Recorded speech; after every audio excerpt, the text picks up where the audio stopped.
Сегодня мы поговорим о таком опаснейшем заболевании, как наркомания, которая унесла множество жизней, в числе которых немало молодых людей. Вред наркомании часто недооценивают, а ведь от зависимости одного человека страдают и другие – его дети, близкие, члены семьи, а иногда и посторонние люди. Несмотря на то, что в Абхазии существует жесткое наказание за незаконный оборот наркотиков в особо крупном размере, только за первое полугодие сотрудниками УКОН зарегистрировано 73 преступления в сфере оборота наркотических и психотропных веществ. Выявлено 4 группы, которые занимались их распространением путем тайных закладок. О том, что наркотики губительны, знают все. И тем не менее, количество употребляющих меньше не становится, даже наоборот. И что самое страшное, среди подростков немало наркозависимых.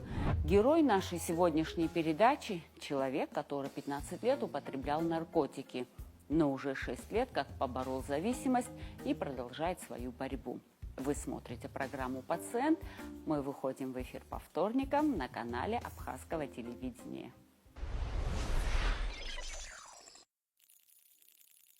Я зависимым человеком был еще до употребления наркотиков. Основные виды наркотиков, которые употребляют на территории Республики Абхазия, это синтетические, химические. Соли разрушают организм, не только мягкие ткани, но и кости. Это метадон, мефедрон, есть легкие наркотики. В стационаре находится человек, на лечении которому уже под 60, и он наркотики начал употреблять около года назад. Пройти это ад. Сегодня очень много ребят, которые даже не знают, что есть выход. Влияют на общее поведение, нарушается психика. Пока ты не признал, что ты проиграл, ничего не поменяется. Нельзя сделать глоточка спиртного, потому что это непременно приведет к употреблению наркотиков. Выздоровление начинается с признания твоего поражения. Конечно, лучше не начинать, но уже раз начали, все равно для тех, кто посмотрит эту передачу, есть выход. Помощь одного зависимого человека другому – ни с чем не сравнимая терапевтическая ценность, говорит герой нашей передачи, назовем его условно Константин. Он посещает сообщество анонимных наркоманов уже 6 лет, и столько же времени он, как говорится, в завязке. Здесь, в этих комнатах, люди поддерживают друг друга, и особенно новичков. Почему ты согласился дать интервью? Ну, во-первых, я так подумал, может быть, мой образ жизни, кому-то он пригодится и кому-то он пользу принесет. Может быть, кому-то это отзовется, и кто-то просто придет, и если еще одна душа спасется, то уже это большое будет достижение. Люди просто не все знают об этих комнатах. 15 лет назад у таких, как я, не было возможности. И на сегодняшний день приходят новички, то есть это на самом деле наглядный пример, что вот напротив сидят наши живые примеры, ребята, у кого-то там 15 лет уже, 14 лет, 12 лет, 10 лет. И не просто там они остаются трезвыми, они кардинально поменяли свою жизнь. Первый укол Константин сделал в 18 лет, в 2000 году. По его словам, его всегда тянуло к улице. Привлекала так называемая блатная романтика. Как он вспоминает, тогда и наркотики, и наркоманы были другими. Первые не столько психотропные, а сами употребляющие со своими принципами. Они не вовлекали молодых, а наоборот, старались отгородить их от этого. Задолго до того, как Константин употребил наркотики внутривенно, он принимал таблетки. Сегодня он четко понимает, что его зависимость – это не тяга к блатной романтике, а глубокие травмы детства. Тогда это называлось черняшка, это из мака делают. Ее продавалась она в Адлере. А до этого, значит, нас в Кудауте можно было купить там наподобие таблетки такие, Трамал называлась. Вот это я до этого, до употребления внутривенных наркотиков, я ел вот это таблетки, да. Это я сегодня понимаю, что почему я пошел употреблять. А тогда, ну, все это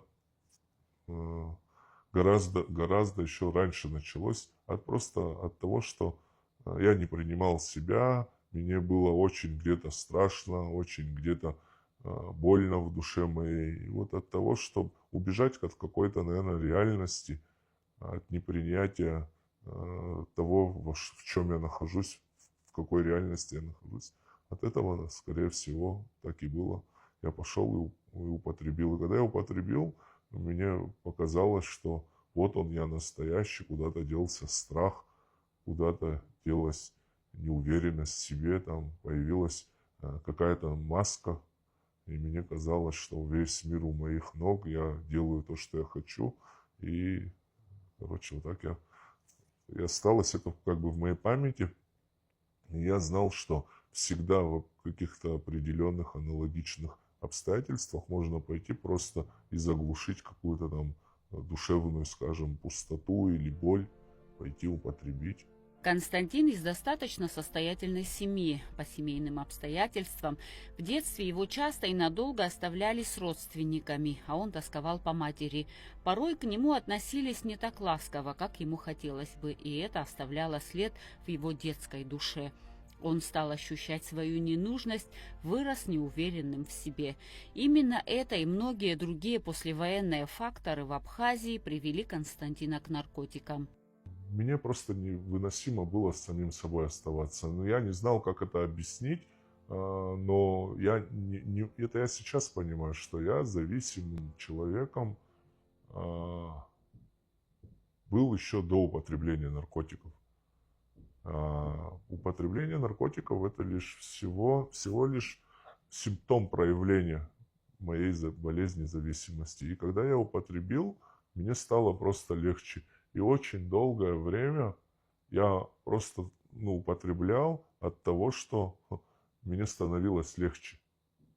Но в какое-то время наркотики просто перестают забирать вот эту душевную боль. Они перестают забирать, и вот потом ты начинаешь понимать, что это иллюзия. Я довел себя до такого, что вот я держал шприц, и вот не было в Абхазии, нигде не продавалось, потом появилось резко, но это где-то, может быть, дней 5-6 я ничего не употреблял, я не мог ни спать, ни есть. Мне было очень плохо, это вот на физическом уровне проявление, как сказать, ломка, другими словами. И когда появилось, значит, я купил, и вот мне нужно было сделать укол, чтобы, чувствовать себя нормально, но у меня уже организм настолько не принимал отвращение, то есть только вот я подносил шприц своему там телу, чтобы сделать укол, у меня тут же интенсификация, я начинал вырывать желчью, потом кровью. И вот я понял, насколько вот я и уколоться не могу, и не уколоться не могу. И вот только мысль о том, что я сейчас вот должен себе сделать укол, мне опять становилось плохо. И вот до такого состояния себя доводил. Константин убежден, все наркоманы – эгоисты. Для них самое главное – найти дозу в момент необходимости во что бы то ни стало, а все остальное – семья, дети, работа – становится неважным. Он несколько раз пытался бросить, но срывался. Ситуацию усугубляло и то, что у него была еще одна зависимость – алкогольная. Каждый наркоман, кто систематически употребляет, в глубине души он хочет бросить. Но это невозможно. Вот это единичный случай, когда у человека получается, я таких людей не знаю. Очень многие думают, что если они там уберут на физическом уровне, скажем, вот эту ломку, ложатся. Я сам вот здесь у Ирмы несколько раз лежал. Я думал, что моя проблема в том, что меня на физическом уровне просто, ломает, так скажем. Но вопрос не стоит в том, что бросить. Бросить я очень много раз бросал. Проблема моя в том, что я обратно начинаю. А почему я начинаю? Я вот сейчас буквально стал понимать, что от того, что мне невыносимо самим собой жить.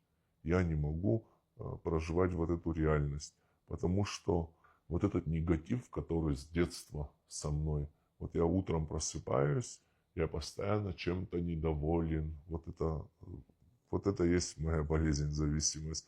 Мне вечно что-то не нравится. Я вечно И вот или какая-то мысль, или какой-то человек, что-то вот я вспомню, и вот мысль порождает чувства. Вот эти чувства негативные заставляли меня действовать. В итоге я делал то, чего я не хочу, понимаете? Вот, я просто жил вот в неуправляемости. То есть я собой не управлял. Я в итоге или не делал то, что я хочу, или наоборот, делал то, чего я не хочу. Но сегодня программа учит вот избавляться от вот этих чувств. Вот я на старте, вот я понимаю, что сегодня я не иду на поводу. И я утром просыпаюсь, и я стараюсь сразу, вот у меня, вот моя первая же задача подключиться к Богу, как я его понимаю. Но мой Бог, я скажу, я не стесняюсь, мой Бог Иисус Христос, я молюсь Ему, прошу у Него даровать мне силы, дать мне силы, чтобы я мог исполнить волю Его, помогать, быть полезным другим. Сегодня просто вот это употребление, которое было в моей жизни, да, оно потеряло силу. Наркотические вещества поступают в нашу страну через государственную границу ПСОУ, свидетельствуют оперативники. Методы маскировки контрабанды становятся изощреннее, используются бензобаки и всякого рода тайники в транспортных средствах. Работники УКОН и МВД отмечают, что наркотики в основном одни и те же. Самый популярный вид наркотиков, который завозят в Абхазию, это метадон и мефедрон. Их употребляет 90% наркозависимых Абхазии. Но основные виды наркотиков, которые употребляют на территории Республики Абхазия, это синтетические, химические, так называемые. Это метадон, мефедрон. Есть легкие наркотики, которые растут в Абхазии. Это конопля, это мак. Последние несколько лет мы пресекли ряд наркоканалов, которые действовали на территории Республики Абхазия, которые уже не функционируют, так как руководители, организаторы уже отбывают наказание как на территории Республики Абхазия, так и на территории Российской Федерации. Буквально месяца 3 назад мы на территории Российской Федерации привлекли к ответственности одного из таких крупных организаторов, который сегодня уже отбывает наказание. Так что вот так. В целом изменения есть касаемо, если, например, судить по статистике, одновременно вот лет 5 назад, если смотреть, то на территории Республики Абхазия работало больше 10 наркоканалов. Сегодня это 2-3, то есть тенденция к уменьшению есть, но это не решает проблему в целом, так как потребитель он остается. Чаще всего подростки употребляют легкие наркотики, такие как каннабис и так далее.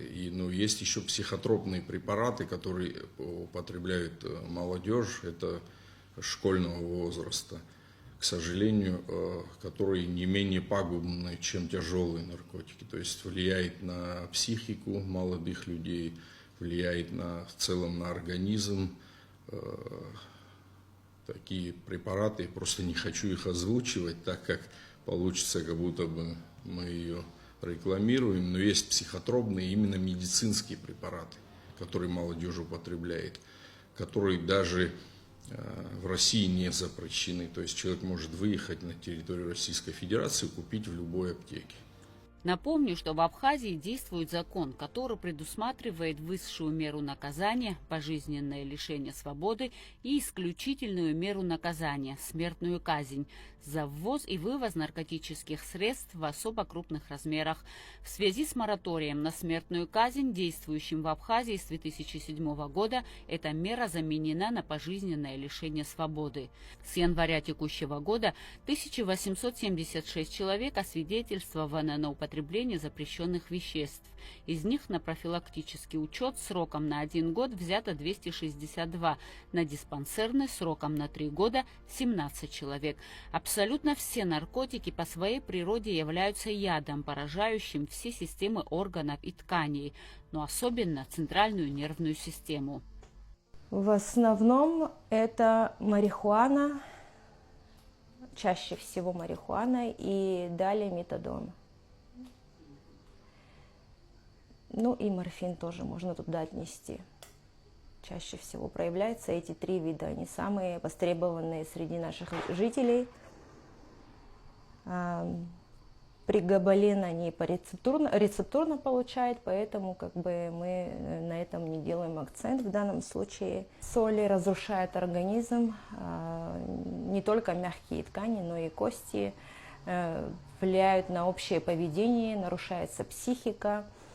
Человек начинает себя неадекватно и агрессивно вести, вплоть до того, что кидается на своих родных, может ранить неосознанно людей и себя в том числе. Бывают суицидальные наклонности тоже в этом случае, если употребляют соли молодые люди. Наркозависимым считается человек, который употребляет вещества, внесенные в список запрещенных.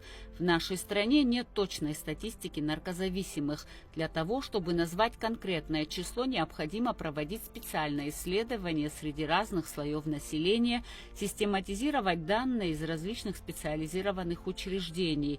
Это МВД, служба скорой помощи, морг, реабилитационные центры и так далее.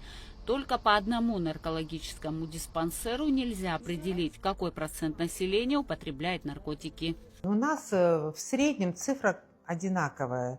Ежегодно около 1500 человек – это алкоголь и наркотики вместе, скажем.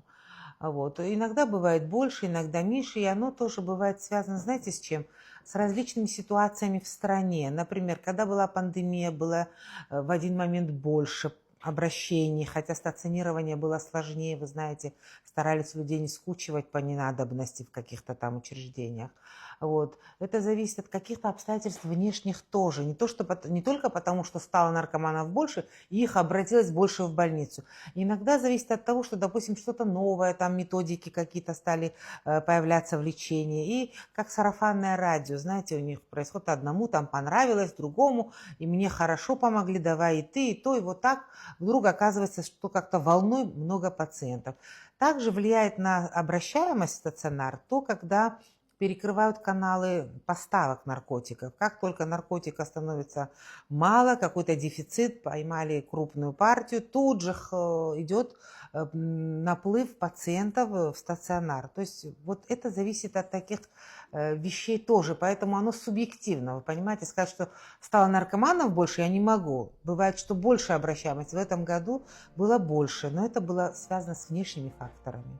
Большинство наркотических веществ очень быстро вызывают не только психологическую, но и физическую зависимость. Когда действие вещества заканчивается, у наркомана начинается ломка, крайне неприятные физические ощущения, ликвидировать которые можно двумя способами – приемом очередной дозы наркотика или выведением из организма наркотического вещества с помощью медицинских препаратов. Диагноз у него звучит не наркозависимо, а по нашим, значит, классификациям звучит так: психические расстройства и расстройства поведения, вызванные употреблением, и дальше мы уже напишем название наркотика, который он употребляет. Поведение совершенно разное. Если человек употребляет опийные наркотики, это героин, но у нас его меньше, в основном это метадон, мак – это сезонное употребление.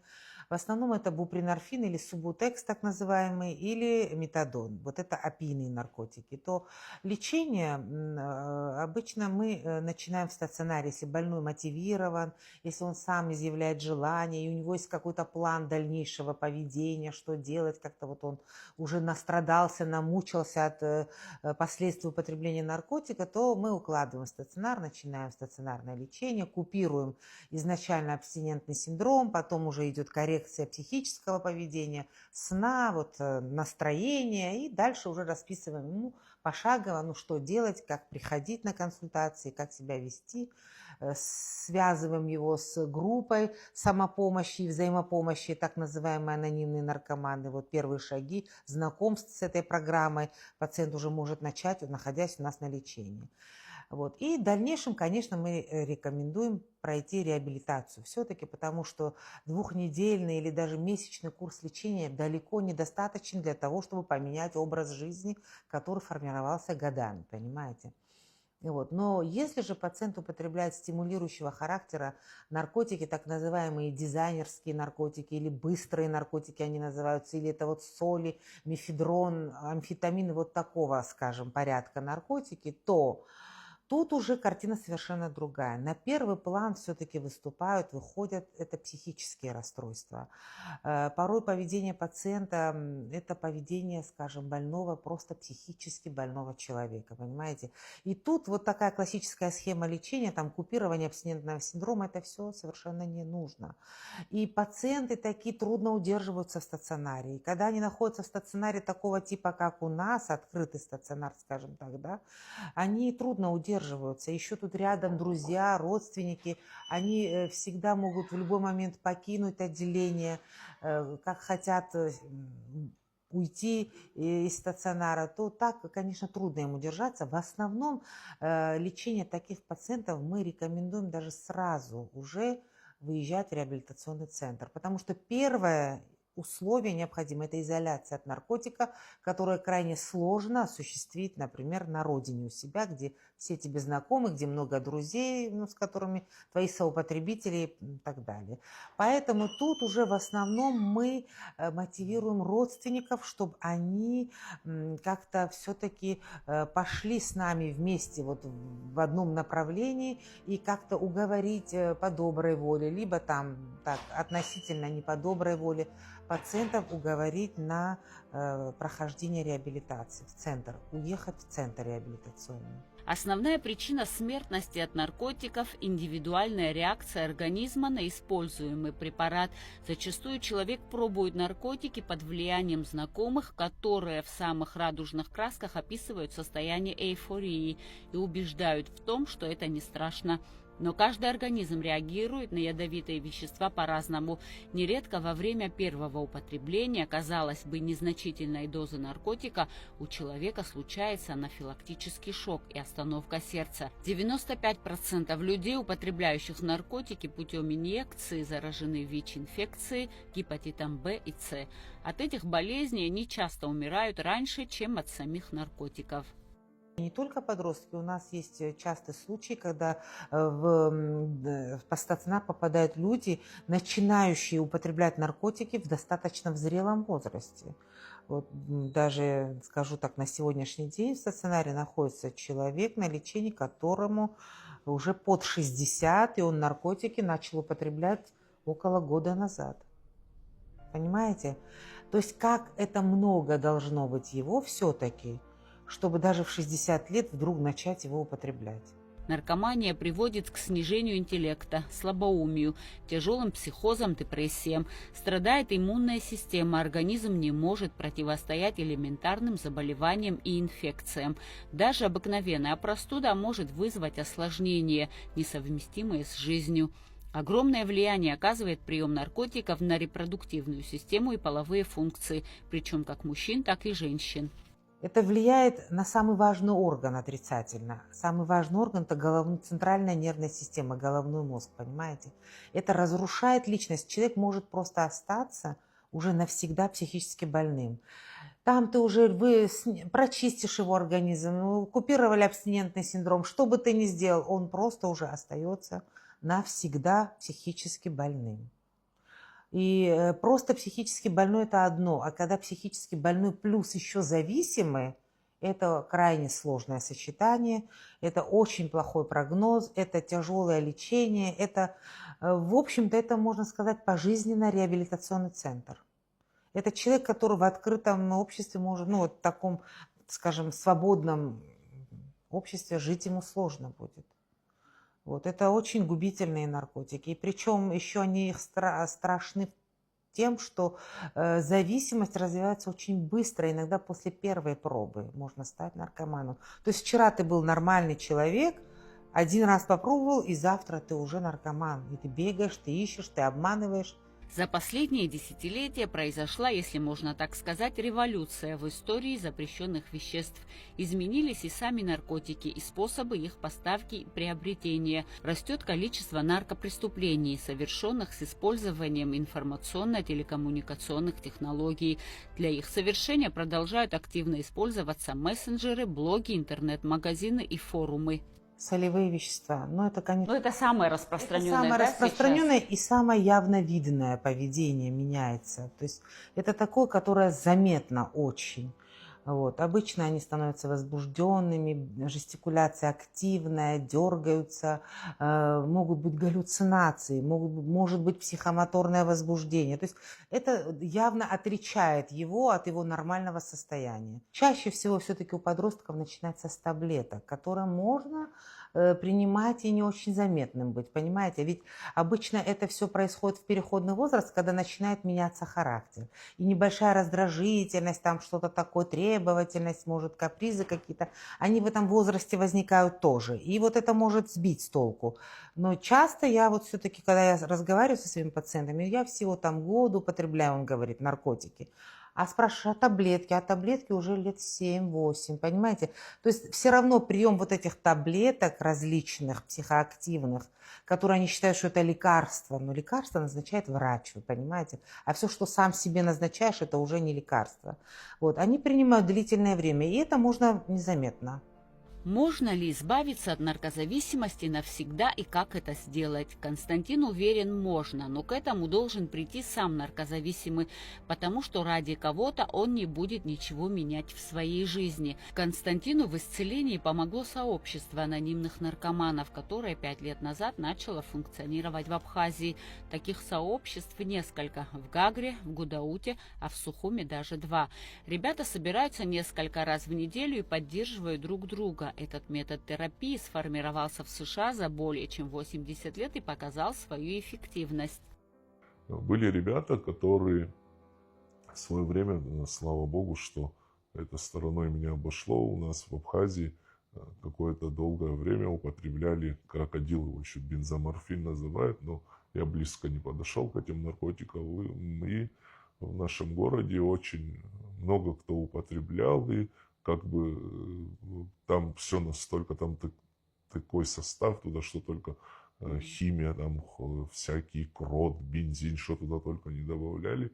И как бы я на них смотрел со стороны, можно сказать, как бы свысока. Вот они, короче, конченые наркоманы, а я метадон колю, как бы. И... Но вот шло время, эти ребята стали не просто там не употреблять, ну, самое первое, что ты там внешне приходишь в себя, и у тебя появляется там нормальный образ какой-то. Вот эти ребята, кого я считал конченым, я смотрю, они на таких хороших машинах, на дорогих, на джипах, там, слышу, они там какие-то стройки ведут, у них гостиницы на берегу моря.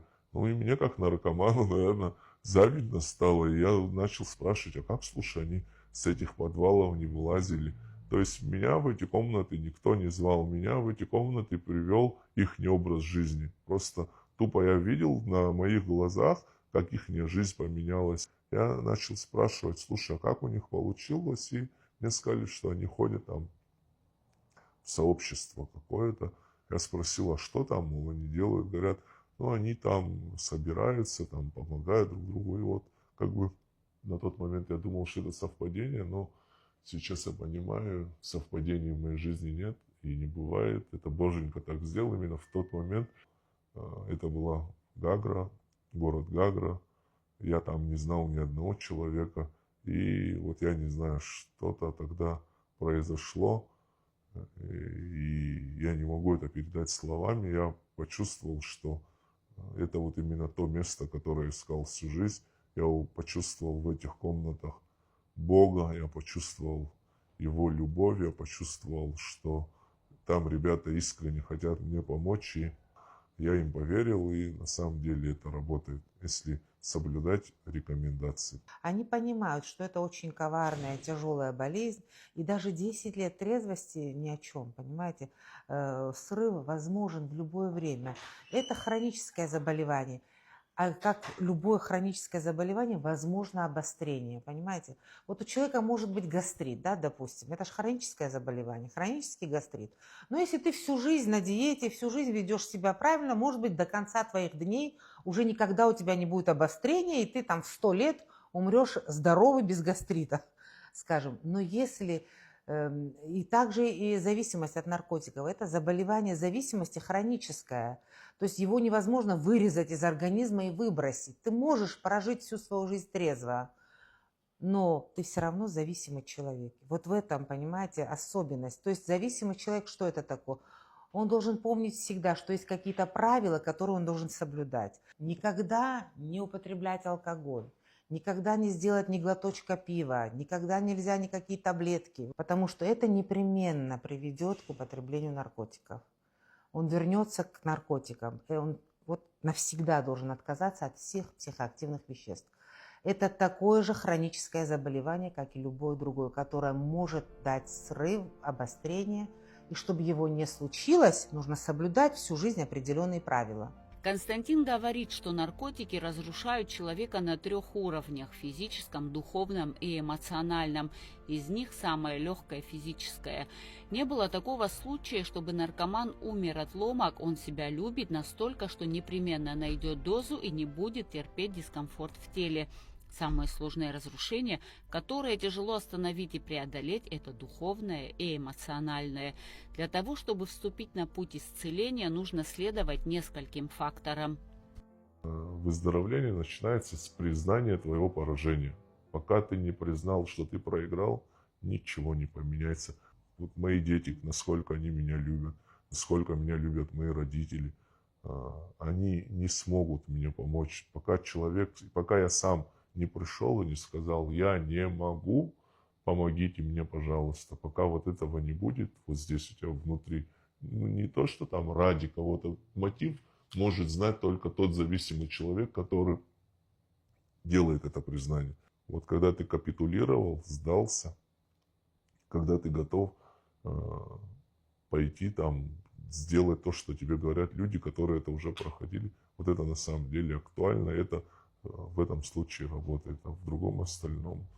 Какое-то время, да, если у зависимого человека, независимо сколько бы у него не было бы чистого времени, если в его жизни есть действующие наркоманы, рано или поздно он срывается. Это, как правило, это неизбежно. Сегодня Константин уже 6 лет как не употребляет наркотики. В своем довольно-таки молодом возрасте, 40 с небольшим, он уже дедушка. Он вернул себе не только вкус к жизни, но и нашел свое призвание – служение людям. Спасая заблудшие души в этом сообществе, Константин приносит пользу обществу. Путь к этому был нелегким, минутная эйфория стоила ему многих лет саморазрушения.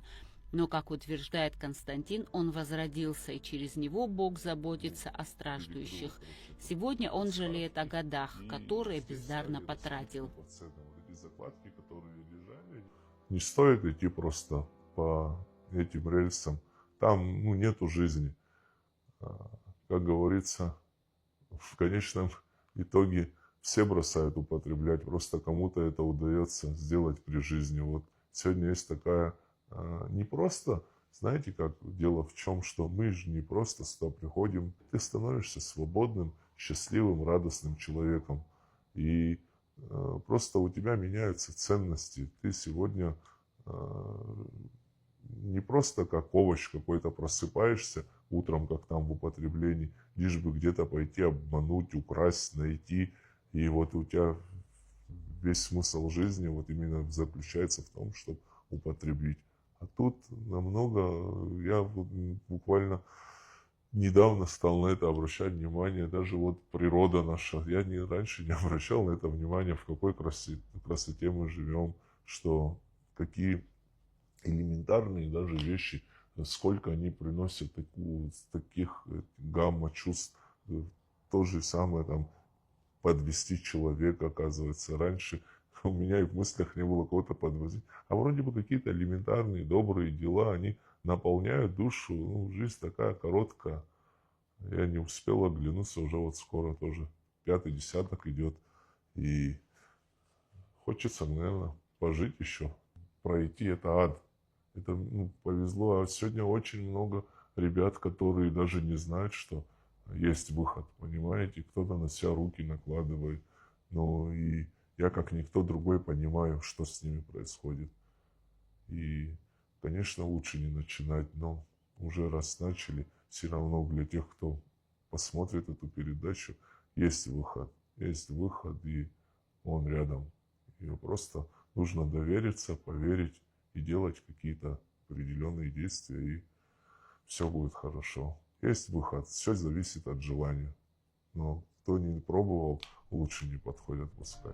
В заключении Константин выразил надежду, что к его словам прислушаются те, кто на перепутье, особенно молодежь, и его путь наркозависимого станет ярким примером того, как не надо поступать со своей жизнью.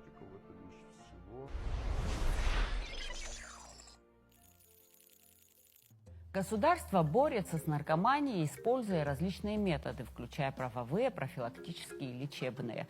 С помощью законодательных мер ограничивается оборот наркотиков, проводится профилактическая работа среди молодежи, работают государственные программы по лечению и реабилитации наркозависимых, укрепляется международное сотрудничество в борьбе с наркотрафиком. Но все эти меры могут не сработать, если не придет понимание того, что наркомания – это зло, которое непременно погубит тебя. На этом я прощаюсь с вами. Будьте здоровы и до новых встреч.